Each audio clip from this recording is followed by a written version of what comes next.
What do you get when you mix a flashy reveal, a promising pedigree, and then radio silence? Wayfinder. It launched, it fizzled, and nearly got buried under the weight of its own live service ambitions. Thanks to a rough beta and an even rougher launch, it kind of fell off the radar. But is this really where the story ends? Just another cautionary tale in the industry?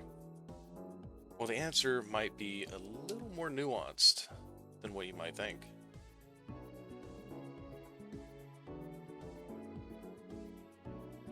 Hi there, my name's Crest Lupin, your favorite fanged and fluffy butler, and today we're taking a look at Wayfinder.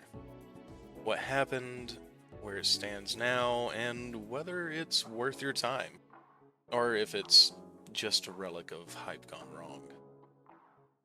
So, grab something yummy, take a seat, and let's dive in.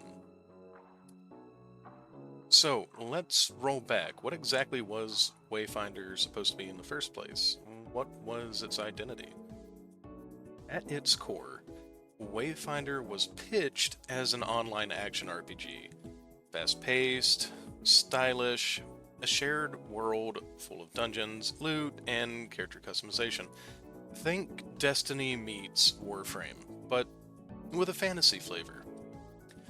It had all the right ingredients on paper: strong visual identity, responsive combat, co op focus, and a studio with a good reputation thanks to Battle Chasers and The Ruin King. This wasn't some faceless developer scrambling for a slice of the live service pie. These were creatives with a true vision. And to be fair, on reveal, players were into it. There was legitimate excitement. Players wanted something a little different from the usual free-to-play MMO grind, but still social and replayable. In short, Wayfinder was meant to be that perfect blend of a curated world and co-op freedom. Ah, but there's a but. There is always a but. And that but showed up fast. The beta was rocky. Server issues and confusing progression, a live service model that felt stitched together. As usual, for a game about freedom and identity, it ironically launched feeling kind of rigid and half-baked. The core systems were not clear. Gear grind felt shallow, and the monetization, it left people seeing the early signs of that live service fatigue. Season passes, time gating, content drip feeding, and in a market already oversaturated, with games asking not only for your time but your wallet as well, Wayfinder started to lose the one thing it couldn't afford to, and that was trust. What was supposed to be a slick co-op fantasy adventure started looking more like another pretty face in a very tired crowd. Just like that, most people walked away.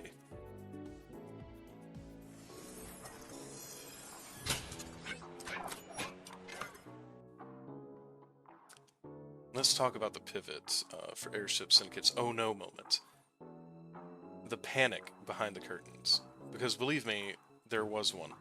After Wayfinder's rough beta and messy early access launch, the devs at Airship Syndicate had a choice. Keep pretending everything was fine, vanish, or attempt to fix and resolve issues as they arrived. And to their credit, they didn't vanish. They scrambled.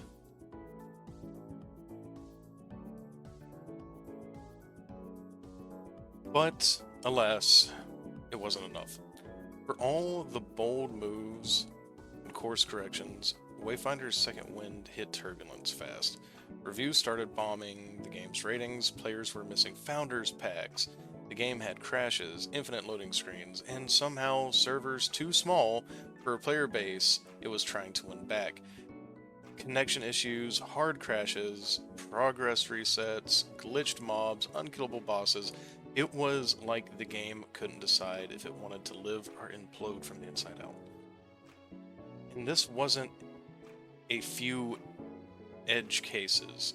It was a wave, a loud, visible one, the kind that makes new players nope out before the tutorial even ends. Wayfinder tried to rise from the ashes, but the fire, well, it was starting to die out.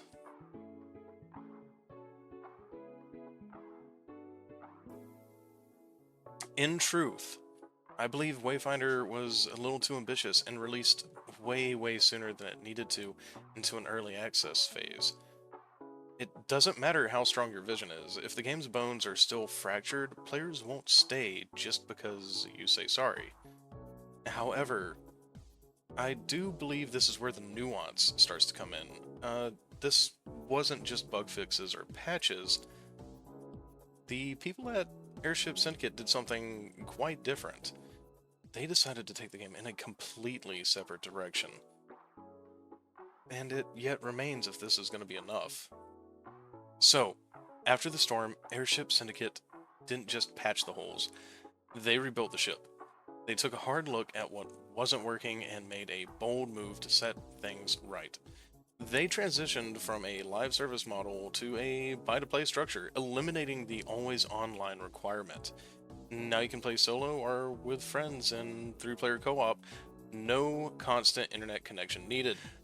Performance issues, they've been addressed. Crashes, infinite loading screens, and server disconnects have been significantly reduced. The game runs smoother, and the experience is in a more stable place than it ever has been. The quality of life improvements have been a focus for Airship Syndicate. From better loot systems to improved movement mechanics, the game feels more responsive and more rewarding than it ever came close to on release, way back in 2023. God, that seems so long ago now, doesn't it? Is it perfect? No. But then again, not many games really are. But Wayfinder today is a testament to what a dedicated team can achieve when they listen to their community. It took them a while to get to where they are now, but ultimately, the feedback turned it into what it is today. So if you walked away disappointed before, it might be time to take another look. If you have it just sitting in your Steam library, pull it up, see if you like the changes.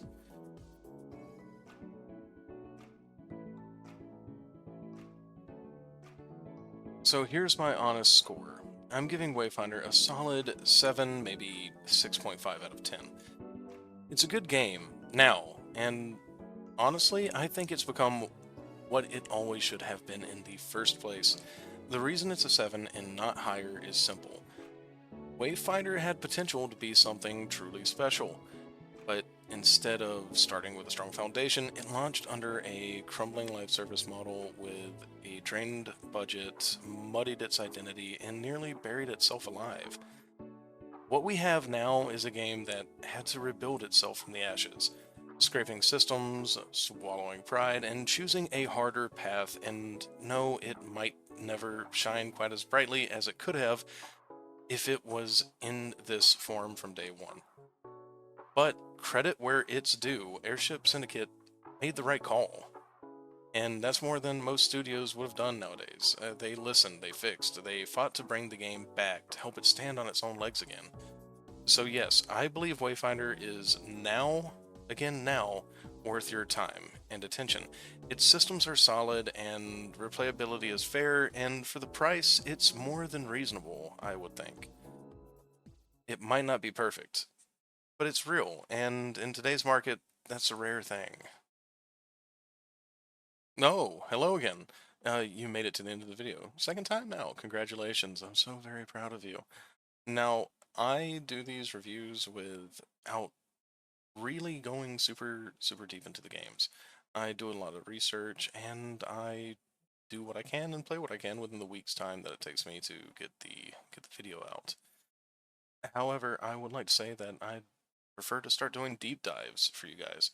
If you have an RPG that you'd like to suggest or something that you'd want me to really tear apart, I'm thinking about doing once a month, maybe once every 2 months, a longer format video where I go deep into a game, talk about its systems, its features, its fan base, and what makes your chosen RPG magical to you, maybe, or magical to me, given that I'm going to be the one reviewing it. But nevertheless, if you could give me a follow, subscribe, or even just comment on the video or like it, that would be fantastic.